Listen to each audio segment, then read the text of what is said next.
जिस बहू को सास हर दिन ताने देती थी, उसी बहू के लिए एक दिन सास ने ऐसा फैसला लिया कि पूरे घर पूरा घर हैरान रह गया। आखिर क्या था वो फैसला?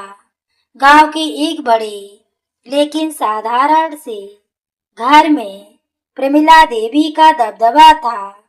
घर में उनका फैसला ही अंतिम माना जाता था, लेकिन क्योंकि उन्होंने ही अपने पति के गुजर जाने के बाद पूरे परिवार को संभाला था।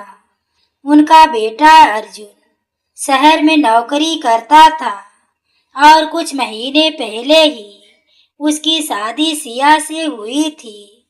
सिया पढ़ी लिखी, समझदार और शांत स्वभाव की लड़की थी, लेकिन ससुराल में कदम रखते ही उसने महसूस किया कि यहाँ हर बात का फैसला सिर्फ सास करती है।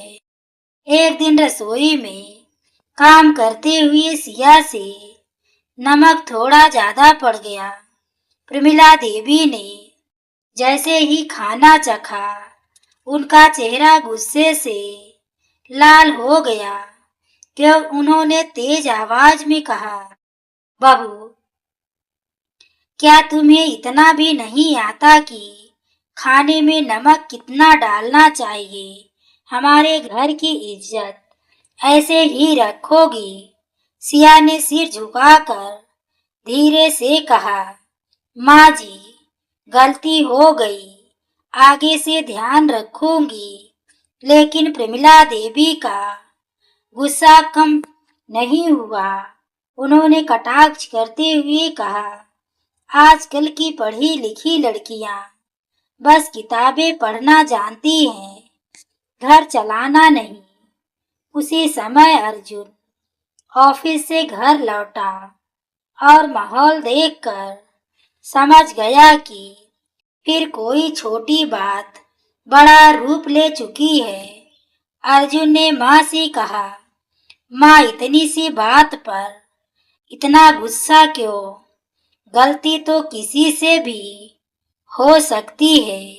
प्रमिला देवी ने कड़वी आवाज में जवाब दिया, तुम चुप रहो अर्जुन, अभी शादी को कुछ ही दिन हुए हैं और तुमने बहू का पक्ष लेना शुरू कर दिया।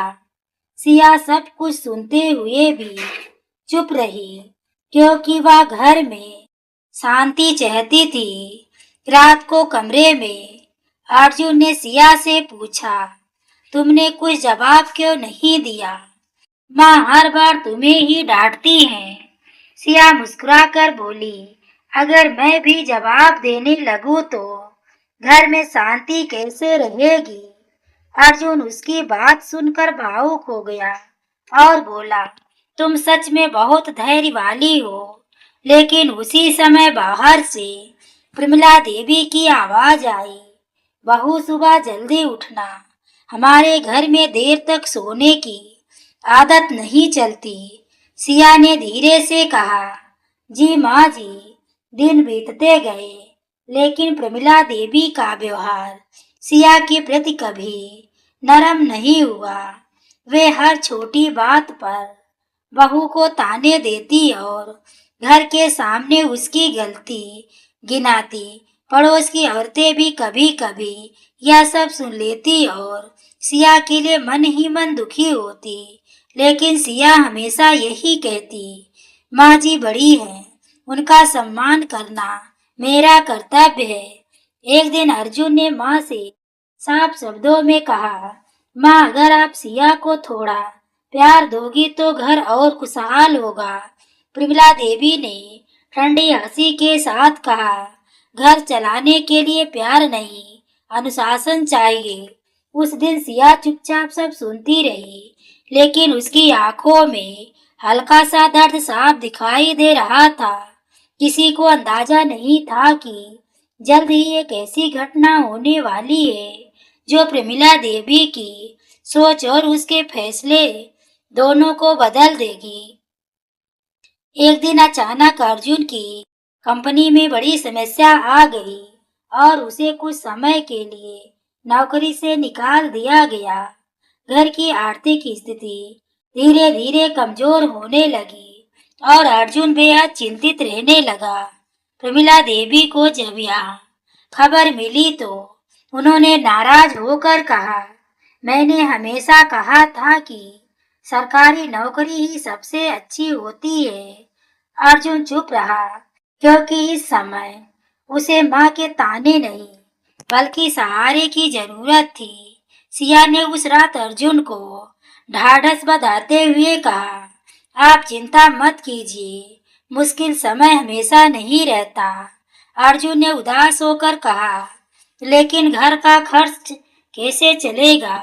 सिया ने धीरे से मुस्कुराते हुए कहा, अगर आप अनुमति दे दे तो मैं ट्यूशन पढ़ाना शुरू कर सकती हूँ।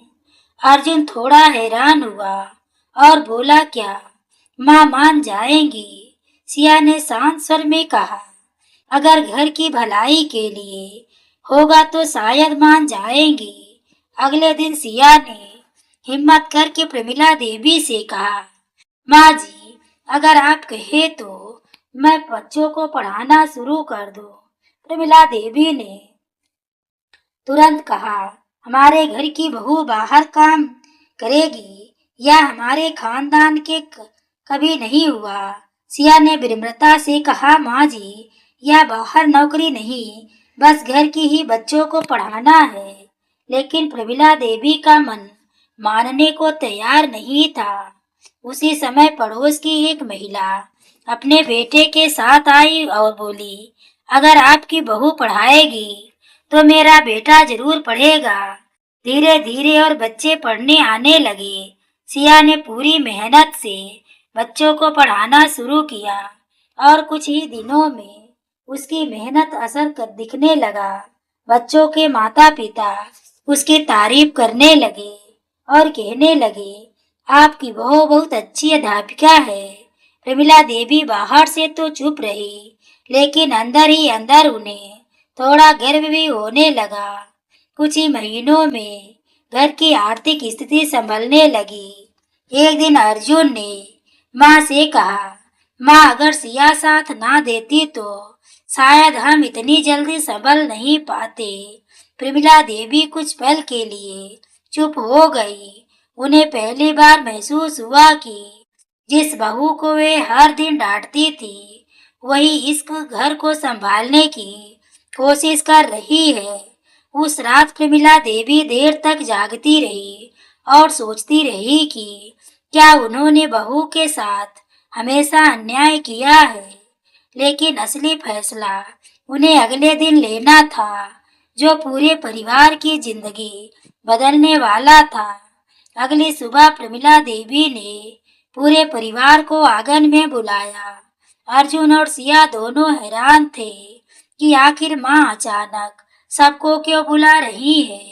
प्रमिला देवी कुछ पल तक चुप रही, फिर गहरी सांस लेकर बोली, आज मुझे एक जरूरी फैसला सुनाना है। अर्जुन ने थोड़ा घबरा कर पूछा, कैसा फैसला माँ? प्रमिला देवी ने सिया की तरफ देखते हुए कहा, जिस बहू को मैं अब तक कमजोर समझती रही, वही इस घर की सबसे मजबूत दीवार निकली। सिया यह सब सुनकर चौंक गई। प्रमिला देवी की आवाज थोड़ी भर्रा गई और उन्होंने कहा, बहू, मैंने तुम्हें बहुत बार डांटा, तुम्हें गलत समझा, लेकिन तुमने कभी जवाब नहीं दिया। सिया ने धीरे से कहा, माँ जी, आप बड़ी हैं, हमारा हक है। प्रमिला देवी ने सिर हिलाते हुए कहा, नहीं बहू, बड़ों का हक सिर्फ डांटना नहीं बल्कि समझना भी होता है। आंगन में सन्नाटा छा गया। प्रमिला देवी ने सबके सामने कहा, आज से इस घर में कोई भी फैसला अकेले मैं नहीं करूंगी। अर्जुन ने हैरानी से पूछा, तो फिर कौन करेगा? प्रमिला देवी ने मुस्कुराकर कहा, आज से इस घर के हर फैसले में मेरी बहू सिया की भी बराबर की राय होगी। यह सुनकर सिया की आंखों में आंसू आ गए। प्रमिला देवी ने आगे बढ़कर उसका हाथ पकड़ लिया और कहा, आज से तुम सिर्फ इस घर की बहू नहीं, इस घर की बेटी हो। अर्जुन भावुक होकर बोला, माँ, आज आपने सबसे बड़ा फैसला लिया है। प्रमिला देवी ने शांत स्वर में कहा, सही इंसान की पहचान करने में देर हो सकती है, लेकिन फैसला सही होना चाहिए। उस दिन के बाद घर का माहौल पूरी तरह बदल गया। जहाँ पहले ताने गूंजते थे, वहाँ अब सम्मान और अपनापन था। सिया की मेहनत और धैर्य ने आखिरकार सबका दिल जीत लिया था। पड़ोस की औरतें भी कहने लगी, प्रमिला देवी का फैसला सच में बहुत बड़ा और समझदारी भरा था। प्रमिला देवी अक्सर कहती, घर को चलाने के लिए सिर्फ नियम नहीं, रिश्तों की गर्माहट भी जरूरी होती है। और इस तरह एक सास के बदलते हुए फैसले ने पूरे परिवार की जिंदगी में खुशियों की नई शुरुआत कर दी। तो दोस्तों, आपको यह कहानी कैसी लगी, कमेंट में अपनी राय जरूर दें। कहानी अच्छी लगी हो तो वीडियो को लाइक, शेयर, हाइप करें। धन्यवाद।